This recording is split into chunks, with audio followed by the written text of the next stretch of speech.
né, produção? Então, tá, vamos lá.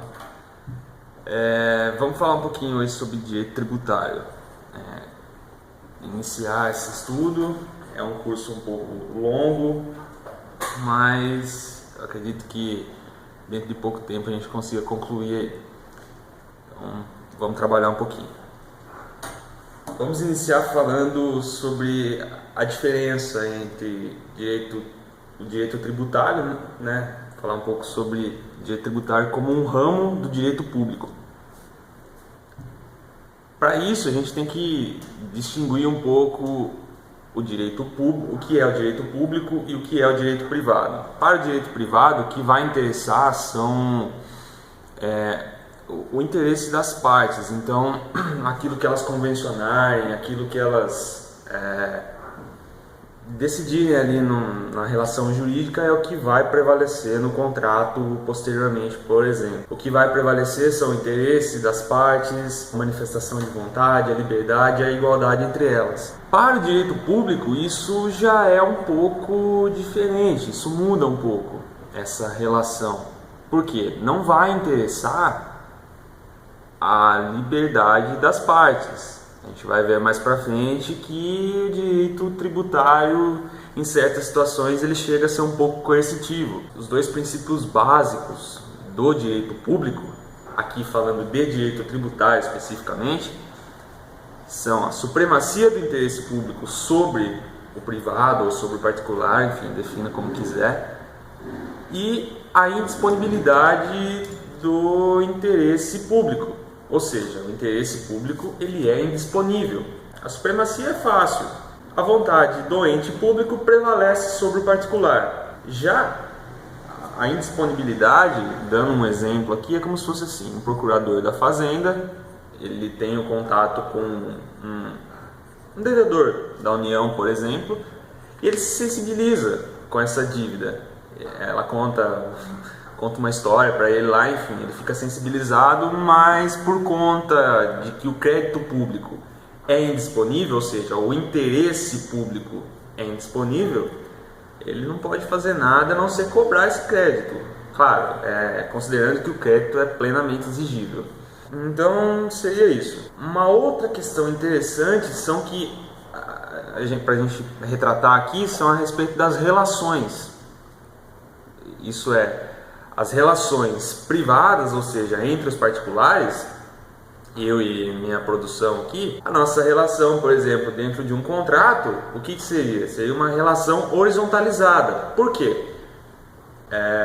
As relações entre os particulares são horizontalizadas. E o que seria isso? A gente está no mesmo plano físico e jurídico. O que eu posso fazer, ele também pode fazer. E o que eu não posso fazer, ele também não pode fazer. Porque a balança está igualada. Por isso diz que a relação é horizontalizada, é igual para as duas partes. Isso já é um pouco diferente no direito público. Por quê? No direito público, a relação, enfim, ela é verticalizada, ou seja, a própria lei concede uma disparidade na relação. Isso torna o ente público num grau acima do particular. Um exemplo disso é na própria coerção, por exemplo, na cobrança de um crédito tributário. Por exemplo, instituído o tributo, o particular tem o dever de pagar e ponto. Claro, ressalvadas as hipóteses de legalidade, enfim, os princípios constitucionais que devem ser observados, mas de maneira geral seria isso. A própria lei confere a diferença na relação. Feita a distinção entre o que seria o direito público e o que seria o direito privado, claro, voltado para o estudo do direito tributário, é interessante aqui a gente mencionar agora a atividade financeira do Estado. Basicamente, para que o Estado consiga exercer os seus planos, enfim, aquilo que o Estado como ente de direito público enfim, em linhas gerais, para movimentar a máquina, vamos dizer assim, para que fique fácil de entender, ele precisa de recursos. E esses recursos não saem do nada. Ele não pode chegar na Casa da Moeda, por exemplo, o presidente, e determinar que seja feito o dinheiro que ele precisa para pagar suas contas, porque isso acabaria com a economia do país. Já não está muito boa, né? Mas, enfim, corta essa parte depois, tá, produção? Por favor. Seguindo, então, a gente vai falar aqui um pouco sobre da onde o Estado obtém os seus recursos. Basicamente, o Estado ele vai trabalhar com o objetivo de garantir o bem comum, de levar, enfim, garantir mesmo. Depois você corta isso também, tá? Muito obrigado, tá? Porque eu esqueci de novo o que eu ia falar. Tranquilo. Prosseguindo, mas para garantir esse bem comum, ele precisa de dinheiro. Da onde que ele tira esse dinheiro? Esse dinheiro advém das receitas. Então, preste bem atenção nisso, nesse termo, receitas. São todos aqueles recursos que o governo federal, estadual, municipal vai adquirir para garantir esse bem comum.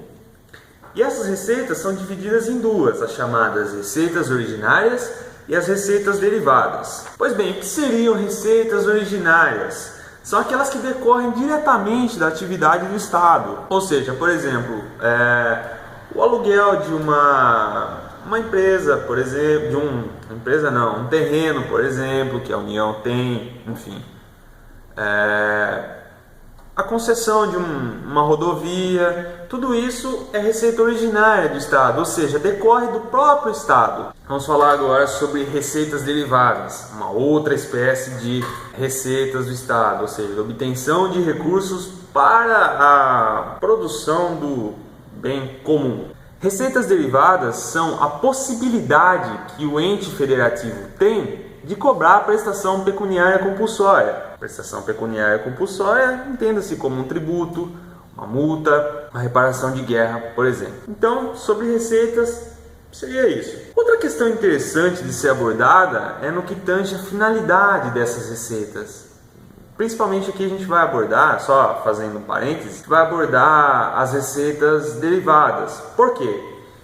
As receitas originárias, desde a década de 90, com as privatizações das empresas por parte do governo, enfim, que o governo federal fez, privatizando, por exemplo, a Vale do Rio Doce, vem se tornando um pouco ultrapassada a obtenção de receitas originárias do Estado. Isso vem sendo deixado de lado porque o governo simplesmente descobriu que é mais fácil ele obter seus recursos através das receitas originárias, das receitas derivadas, perdão.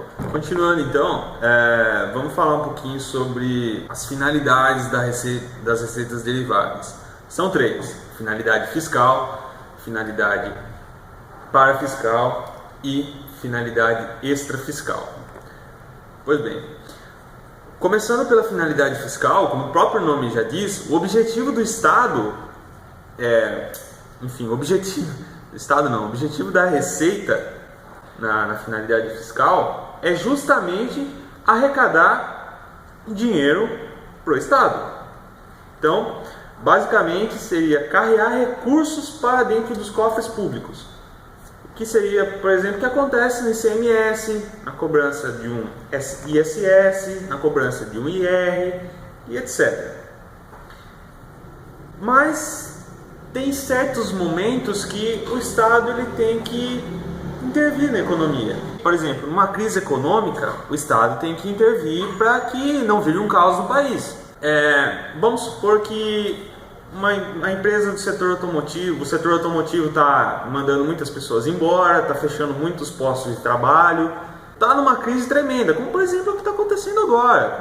A atual conjuntura do país está assim, muitas empresas fechando, muitos pais de família sem o trabalho, e o Estado tem que intervir de certa maneira nisso, tem que pôr sua mão forte em cima, que é o que dizia lá Adam Smith lá atrás. É nesse momento que entra a finalidade extrafiscal do tributo, onde primordialmente a finalidade não é arrecadar, mas sim intervir na economia. Então, como conceito, o que seria a finalidade extrafiscal? Intervir numa situação social ou econômica, que é, por exemplo, o que acontece com o IOF, com o imposto de importação, com o imposto de exportação, com o ITR.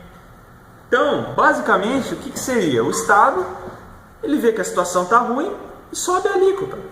Por exemplo, para se tornar mais fácil aqui de visualizar, ele diminui a alíquota, que é o que aconteceu há pouco tempo atrás aqui no Brasil, para os anos de 2008, 2009, 2010, por exemplo, em que o governo federal diminuiu a alíquota do IPI. Ou seja, você via muitas propagandas na televisão, por exemplo, falando: compre seu carro com zero de IPI, a última chance para comprar o seu carro novo com zero de IPI, IPI zero na linha branca.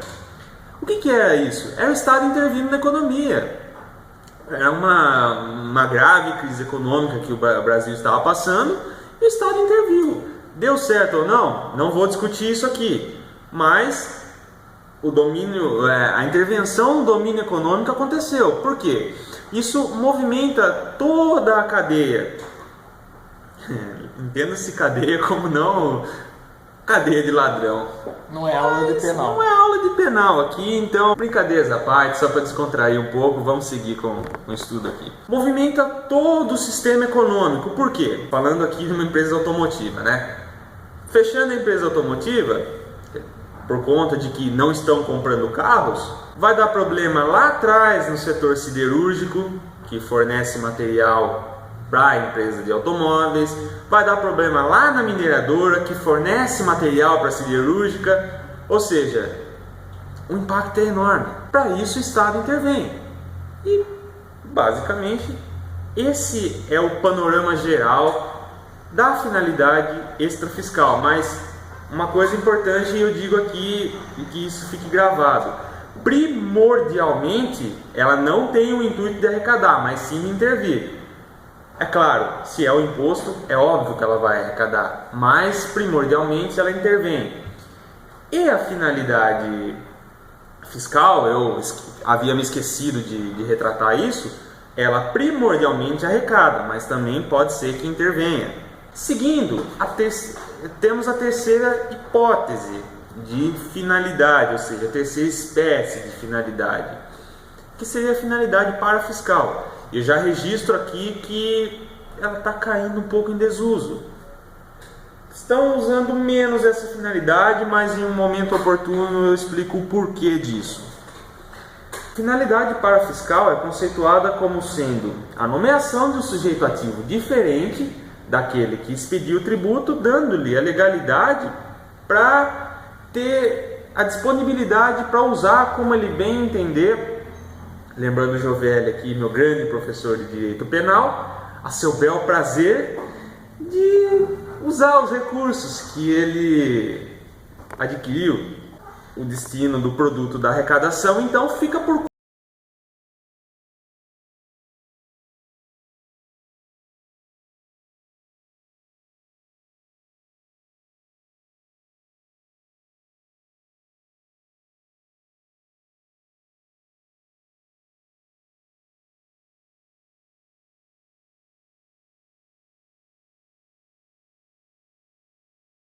que eram de competência do INSS passaram a ser de competência da Receita. Mas o intuito meu não é explicar isso. O que eu quero explicar é que é o seguinte: algumas contribuições previdenciárias eram cobradas pelo INSS, uma autarquia federal, mas ela não tinha legitimidade pela Constituição Federal de expedir esse tributo. Quem que expedia esse tributo? A própria União. A União ia lá, expedia o tributo, enfim, registrava em lei. Registrava não, né? Aí você quebra a técnica, Paulo. Não, cara, não faz isso. Enfim, a União expedia o tributo, previsto em lei, obviamente, né? Respeitando o princípio da legalidade tributária. Mas quem cobrava era o INSS. E a disponibilidade desse tributo, ou seja, todos os recursos que dele eram oriundos, ficavam por conta do INSS. O que é isso? É uma parafiscalidade, ou seja, havia uma delegação de competência para o INSS e era ele que fazia a cobrança, enfim, era ele que tinha a disponibilidade desses tributos. Mas, novamente, eu registro aqui: a finalidade parafiscal tem caído em desuso, não é tão comum. Então, seria isso. Uma outra questão interessante que eu queria abordar aqui, mais para efeito de conhecimento mesmo e para dissertação, por exemplo, numa prova, é a respeito das junções que pode ter no conceito de finalidade fiscal e finalidade extrafiscal. Lembra que eu disse um pouquinho de tempo atrás que a finalidade fiscal tem como objetivo principal arrecadar para o Estado e a finalidade extrafiscal de intervir numa situação social e econômica? Então, alguns tributos fazem isso ao mesmo tempo. É o caso do imposto de renda de pessoa física. Como a gente bem sabe, o imposto de renda ele é dividido em algumas alíquotas. Tem pessoas que não pagam, tem pessoas que pagam um pouco mais e tem pessoas que pagam muito porque obtém muito lucro. Obtém muita renda. É o caso de quem paga a alíquota, por exemplo, de 27,5%. Vamos supor aí, como exemplo básico, a pessoa tem um rendimento de 100 mil. 100 mil ela vai pagar certamente o valor máximo da alíquota do imposto de renda. E tem pessoas que são isentas. Por quê? Por conta da situação dela mesmo. Ela não tem uma renda que atinja o patamar para que ela possa recolher esse tributo, então ela não recolhe.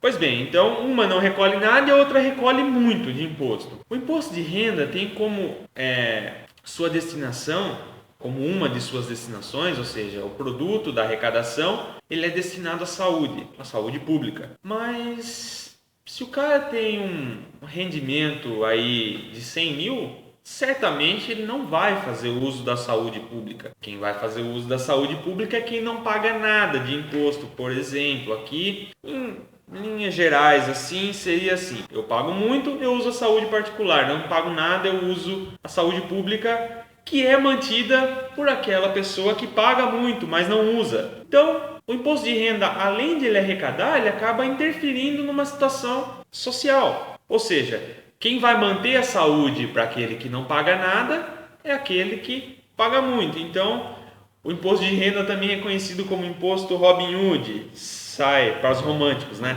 Sai dos ricos e vem para os pobres. Então, mais o que eu queria retratar aqui é justamente essa questão. O imposto de renda, além de ele ter a finalidade fiscal, ele tem a finalidade extrafiscal, na sua essência. Seria isso. Eu gostaria aqui de agradecer. Finalizamos esse ponto e na próxima aula a gente vai retratar um pouco sobre a definição e natureza jurídica dos tributos. Muito obrigado, valeu!